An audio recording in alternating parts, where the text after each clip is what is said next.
Back down the front, 1500 going once, 1500 going twice, 1500 sold and done to you, sir, the score hat. 1500 to bid a number 16. Yes. We've got pressure blueprint.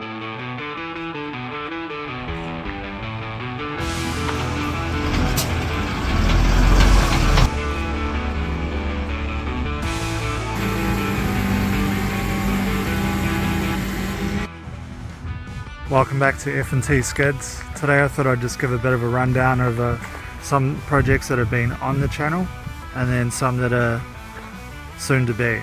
If you've been following the channel so far, you would have seen the rest of this.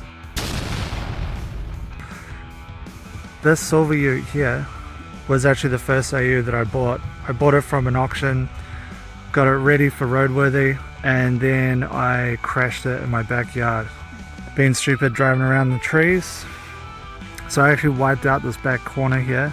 I didn't know how to weld or anything, so I had to do a lot of YouTube research and bought a wrecked AU Falcon ute, one that had crashed, and then cut the panel off and stick it back on here. It's got an LSD as well, which is cool.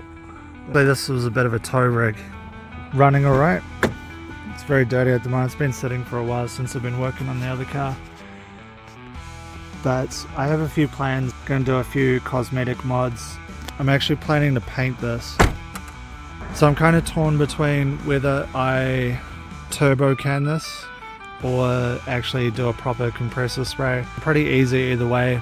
I'm kind of curious to see what I can get it to look like with the Rust-Oleum turbo cans. Let me know what you think in the comments, whether I should do a turbo can respray or do it properly. But it's also, I've got a tray for it as well. Third Falcon I got is a Fairmont gear. It's got the VCT engine in it. The outside is very rough, relatively straight panels and everything, but you can see that it's been painted over the factory paint. I don't even think it was like sanded or anything there. So if you want to see a 1 hour video of peeling paint, you can do that as well. Kind of satisfying. So that's the 3 AUs. My 1986 Porsche 944. The fuel lines actually run over the top of the engine on the hot side. Even though these are pretty new, it has been sitting for a while. Basically they can get cracks in them and then they can split, spill fuel straight onto the exhaust, and then the whole car's up in flames. That's something that I definitely want to replace before even trying to really drive this around. It does need tie rod ends. Apart from that, it's pretty good. I love the door handles on the 944. So good. Definitely showing its age a little. A few little tears there. Dash crack, but I love it. I reckon it gives it a bit of character. Now, as you would have just seen, this is the new addition to the fleet. There'll be a video coming out. There'll be a video coming out on this shortly, showing all the stuff that we've fixed so far.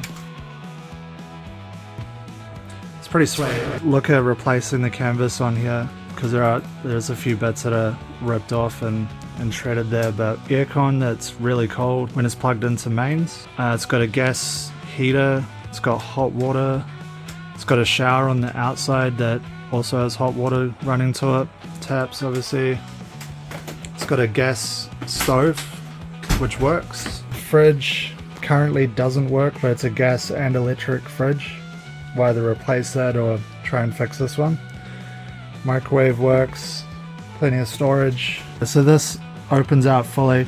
At the moment, the biggest problem with this is the winch system that lifts the roof up. The winch was completely bound up. A few other broken bits on there. You'll see that in a future video, but basically we're waiting for parts on that. Hopefully we can get this pop top up fully by Christmas. It would be nice. Once we got the winch sorted, everything else seems to work. Power works. Got a really good clean.